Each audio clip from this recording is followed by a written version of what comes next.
Hello dear students, today we will see lesson number 11, responsibility, page number 38.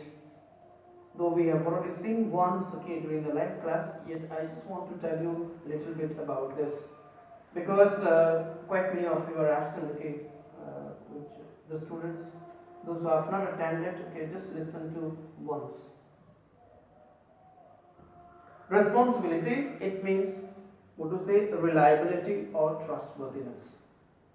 So the state of being answerable or accountable for something within one's power or control is known as responsibility.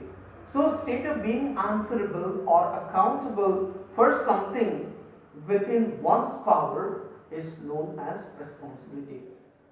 So the author tries to make us understand actually what the term responsibility means through various examples which he has already given to us. First we will see about a boy, Chandravan. Next we will see about a girl, we'll see that eldest girl of the family, how she takes up the responsibility of the house. Next we will see about Barbara's assistant. So this way quite an example the author has given us in order to make us understand. Let's see. Usually we are all very careful with things that belongs to us. We do not only handle them with care, but very often handle them like eggs. So we are very sensitive to the things which belongs to us. In case it gets damaged, we are so much hurt, or we feel guilty when we are not able to take care of the things which belongs to us, and the things which belong to somebody else, we we don't actually bother, as if nothing has happened. Maybe by chance a thing fell down, maybe mobile, maybe something else, which fall from our hand. We don't really care. We say, maybe it fell down from my hand. Maybe in the school, when we are there in the school, maybe sometimes what we do when we sit on the chair or maybe on the bench or the desk, we take a compass and then keep poking on the desk, as if we are digging there. So we don't actually take the responsibility of looking after the things. So let us not do that. Be responsible for everything, whether it belongs to you or it belongs to somebody else. This is because we want our things to last and even outlast us. Why is it? Because we love those things. We handle them like an egg just because we want our things to last, to live long and even outlast us. Outlast means it says to stay energetic or determined longer than another person or thing. So we want those things to survive or to stay for a longer period of time than us. When we deal with other things, we forget these and handle them with lesser care.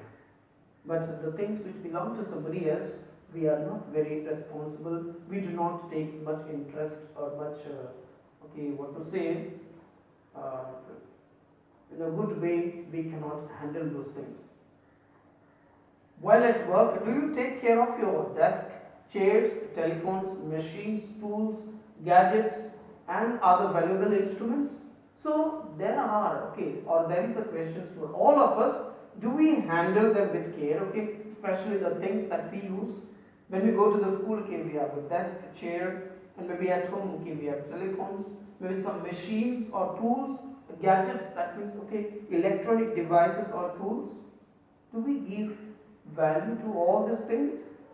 Do you handle them as your own household things? If so, you have a sense of responsibility, and if you are doing so, we have the sense of responsibility in us, a respect that is very important and essential.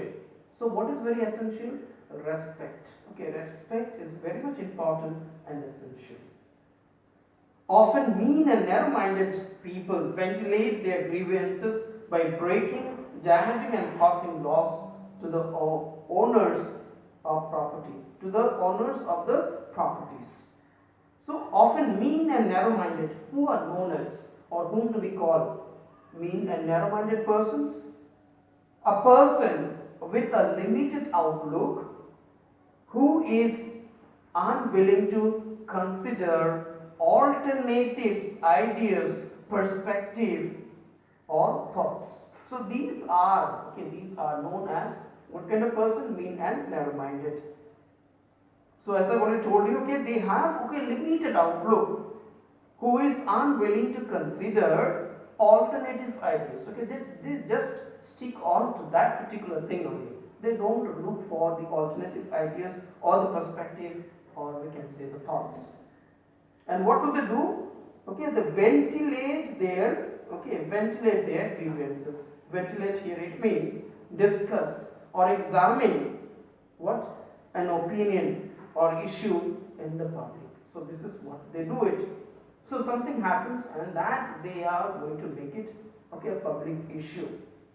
By breaking how? They will break in front of the other people, damage things, cause loss to the owners of the property.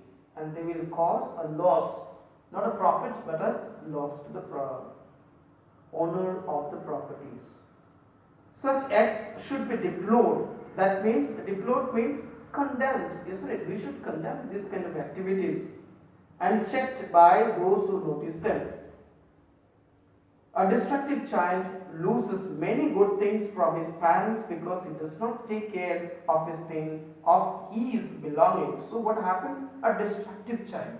What kind of child will be called a destructive child? Negative or unhelpful. A child which is or who is not helpful. Right?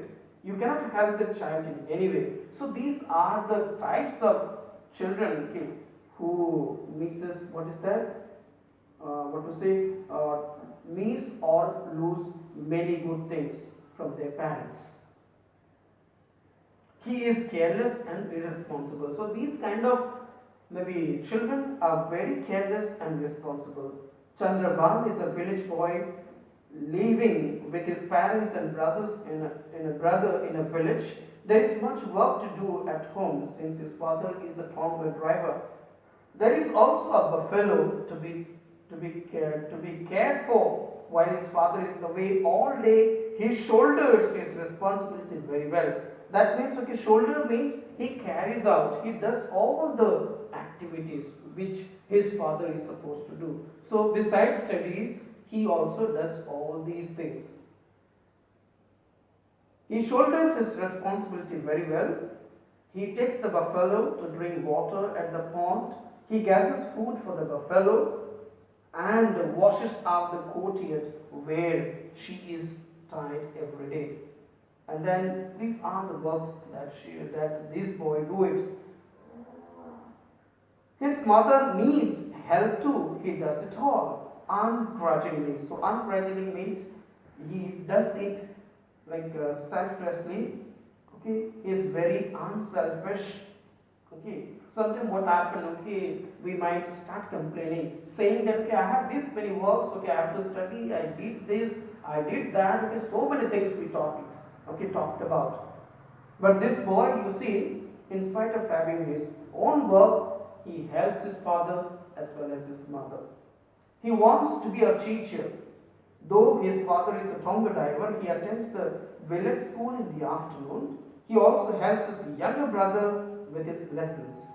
He washes his own and his brother's clothes and gives his brother a bath. He is a good, careful and responsible boy. Don't you think God will reward him? Of course, God is going to reward him because he is doing his own work as well as he is trying to help out in whatever way possible.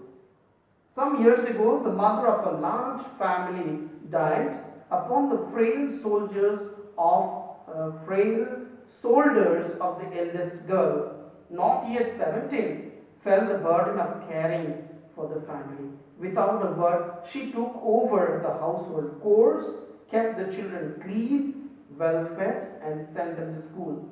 So we see an example of a, what to say, a girl after the death of her mother, she takes the responsibility of the family.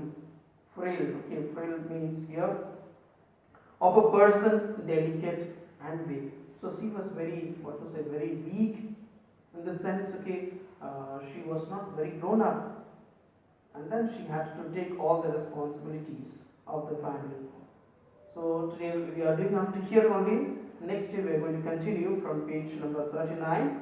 Hope you have understood, okay, after here. And if you have any kind of clarifications to make, you will ask me during the live class. Thank you so much.